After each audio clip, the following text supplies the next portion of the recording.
It's been well publicized with Scottie Pippen and his new book that's come out and what he's done to promote it, and some of the people that he's alienated over the last couple months. I wanted to get your opinion on that. Where does the line need to be drawn between, moving units and books to just, incinerating relationships that you've had for the last 30 plus years? Well, Scottie, to me, crossed a line that he can't never get back from. The mean, nasty things he said about Michael. I know Michael ain't never going to forgive him. He took some shots at Phil Jackson. He said something a little small about me. He said I was a fake tough guy. And I said, I didn't even know I thought I was a tough guy. I do know one thing, I'm tougher than his ass. So let's get that out the way. But that's the only, but the stuff he said about Michael and Phil Jackson, I think if you won 6 championships together, there's a bond there. I mean, you didn't win one lucky championship. You won 6. Like, I can understand if a guy, and I can say, I'm just hypothetical. If you won 1 championship, there's guys on the team you probably not that close with. Somebody got traded there for the year or they got traded afterwards. But if you win 6 championships together, like I said, I don't know, but there's got to be a special bond. There's got to be a special bond. I mean, that's an amazing accomplishment. And for you to trash the greatest player ever, in my opinion, no disrespect to Kobe, LeBron, them the only 2 guys, I think, in my opinion, in that conversation with Bill Russell and Kareem and Wilt. But first of all, I haven't read the book. I only read the excerpts. But some of the stuff he said about Michael was just really not cool at all. And I know that's how you sell books, Larry. But I would think personally, even if I had an issue with somebody,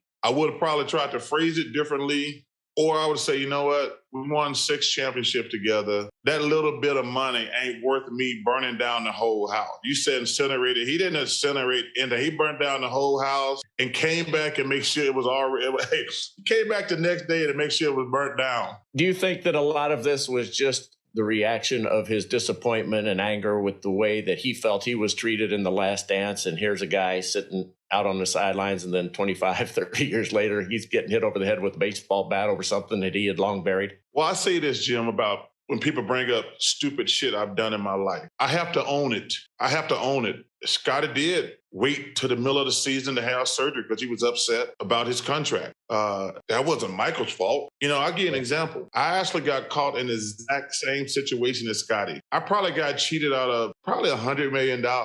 So if I remember The Last Dance correctly, me and Scottie probably were exact same situation. So my first agent was a crook. So he stole all my money. So after 4 years, I was broke. I don't want to mention his name. Lance Leshnick. That's this asshole's name. So he stole, yeah. So he stole all my money. So after 4 years, I was broke. So I went to the Sixers, and this before anybody started making a lot of money. In the NBA, you can only get incremental raises every year. So I had no idea salaries were going to explode. So I ended up signing a 10-year deal. So I would at least have some money going forward in the rest of my life. And then 3 years into my contract, guys went from making $2 million to $20 million. But the thing that's ironic about it, Michael at the time was probably my best friend. And we both talked about it. He's like, because Scottie actually was making more money than Michael. But nobody talks about that in The Last Dance. Because Michael didn't make any money until when he went his last 3 or 4 years, and he went up to $30 million a year. But before that, Scottie was making more money than him. He didn't talk about that in the book. So I was in the exact same situation. But you know what? Me and Michael said, hey, guy,